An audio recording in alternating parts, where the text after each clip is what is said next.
think traditionally public service media has been very poor at selling itself. I think we don't market what we do effectively enough. I think we need to concentrate on, kind of core objectives, be very, very clear about what we're setting out to achieve, articulate that and sell it better. I think it's crucial to pose the question, are we credible enough? And what exactly do we deliver?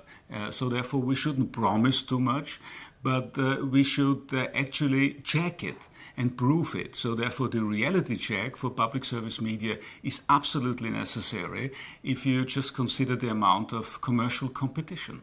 It is not enough just to air television or radio programming or to offer online services. There has to be additional communication about what they are doing. Particularly for media companies, their job is communication, and the audiences, the users as stakeholders, have the expectation that those who offer communication are actually also responsive, are ready to listen, and explain what they are doing. And so far, communication about their communication is one of the assets of any communication media, and particularly public broadcasting.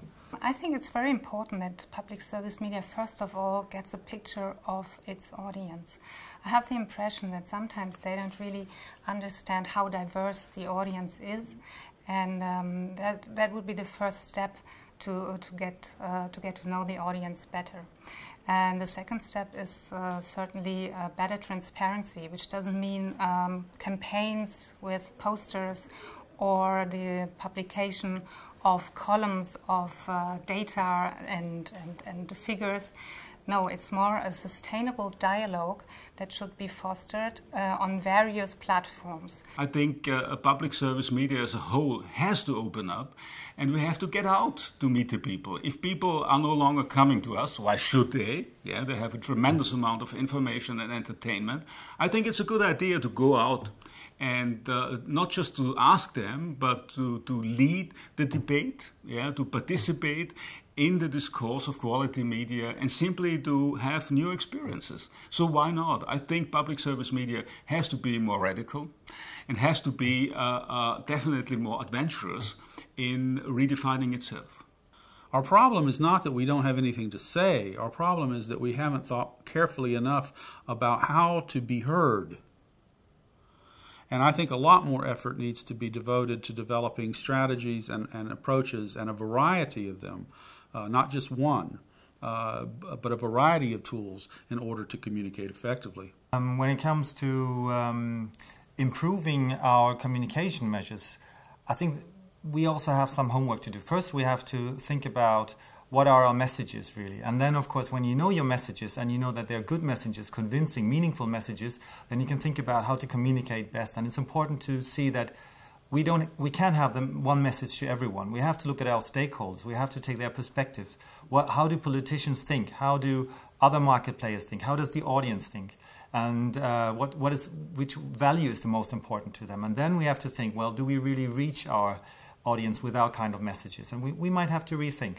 So that means it's quite complex, but we have to take a systematic and a sustainable approach. And that means some homework, but at the end, what is communication worth if it doesn't have any results, even though it's complicated? I've often found it somewhat remarkable that people who are essentially employed in a communication-related field find it so difficult to communicate. The institutionalized way of communicating is not the way with which we convince audiences or politicians or stakeholders. I think that we often talk about the intrinsic value of PSM, and we have to talk a lot more about the user value, how people can use our content and find it interesting for their personal life.